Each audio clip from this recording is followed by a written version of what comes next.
ये कहानी है उन किसानों की जिन्होंने आंवला को ही अपना जीवन बना दिया। ये कहानी है प्रतापगढ़ की, जहां आंवला से किसानों का नाता तो जुड़ा, लेकिन इस रिश्ते में अब आंवला का रस और हरा रंग नहीं बचा। ये तस्वीर है उस जिले की जिसे एक जिला, एक उत्पाद से एक पहचान तो मिली, लेकिन क्या अब ये पहचान बाकी है?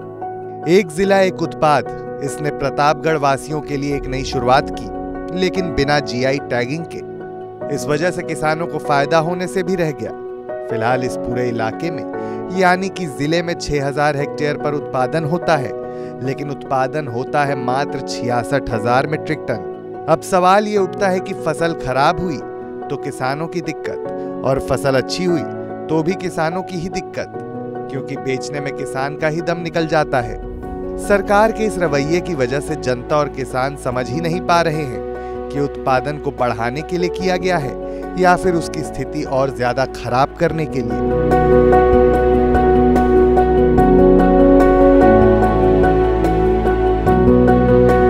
इस वर्ष आंवला किसान विशेष रूप से फलों के सड़ने के कारण बुरी तरह प्रभावित हुए हैं, जो फलों पर भूरे रंग के धब्बे के रूप में प्रकट होते हैं, जो आंवले को ढकते हैं और अतः उन्हें छोड़ देते हैं। फलों का सड़ना आमतौर पर अक्टूबर और नवंबर के महीने में होता है।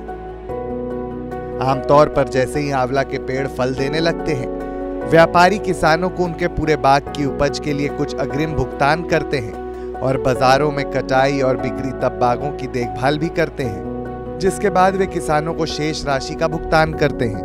राकेश बहादुर सिंह ने बताया, आंवले में इस साल डिजीज लगे बारिश के दिनों में, जिससे फलत गिर गई। मतलब जो फल आया शुरुआत में, बारिश चूंकि शुरू में होने लगी थी तो फल बढ़ने लगा, डिजीज लग गया तो फल गिर भी गया, ड्रॉपिंग ज़्यादा हो गई, तो इसलिए उत्पादन घट गया हमारे यहाँ। ज्वाला प्रसाद सिंह ने बताया, ऐसा था कि आंवले के लिए यहाँ एक उद्यान अधिकारी, आंवला विकास अधिकारी हुआ करते थे। जैसे कुंडा में आम विकास अधिकारी थे, तो उनको भी सरकार ने हटा लिया। उस समय समय पे कुछ दवा का क्या करना है, छिड़काव करना है, क्या करना है, सलाह देते थे और रह नहीं गए। तो इस साल फसल लगी, सब आंवला की रोग लगा, सब आंवला रही नहीं गया। दूसरी चीज़ है कि आंवले में 2 तरीके के लिए ली जाती है सरकार की तरफ से। एक तो ज़मीन मालगुजारी ली जाती है, आंवला जो है वन उपज में आता कर दिए हैं, जिसका टीपी हम लोग अलग से बनवाते हैं मंडी समिति से। और तीसरी चीज़ क्या है कि जैसे लोग बाग लगाने के लिए, जिनके पास ज़्यादा ज़मीन है, तो आम लगाइए, महुआ लगाइए, तो बागान में हो जाता है, उसमें उनको सीलिंग का भी फ़ायदा होता है। आंवला चूँकि आता नहीं, इसलिए सीलिंग का भी फ़ायदा नहीं होता इसमें, इसलिए रोगों का रुझान कम हो रहा है।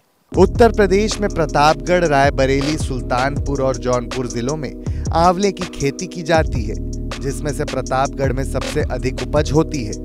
प्रतापगढ़ के बागवानी विभाग के एक अधिकारी के अनुसार जिले में हर साल 8 लाख क्विंटल आंवला पैदा होता है, जो राज्य के आंवला उत्पादन का 80% है। कुल मिलाकर उत्तर प्रदेश 38,43,200 क्विंटल आंवला का उत्पादन करता है, जो कि देश के कुल उत्पादन का 35.79% है। जहां इस साल आंवला किसान समुदाय के बीच फलों के सड़ने का दुख है, वहीं प्रतापगढ़ में लगभग 10 वर्षों से फलों की खेती में लगातार गिरावट देखी जा रही है।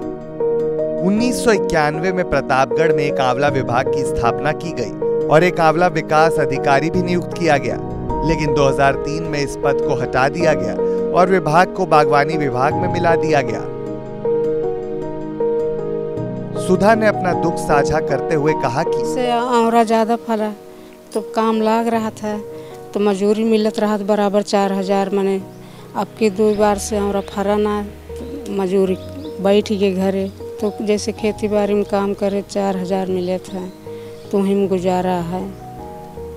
आंवला फरा ना आने तो काम जान ये तोड़ जाए, काम बंद।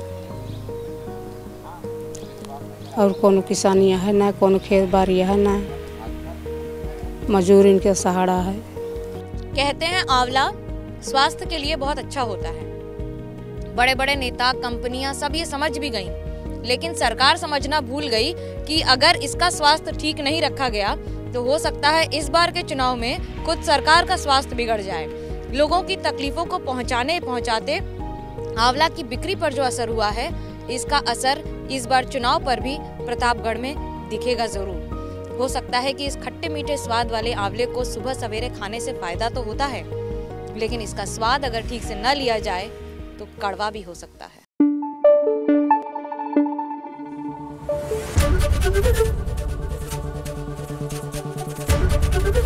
एबीपी न्यूज आपको रखे आगे।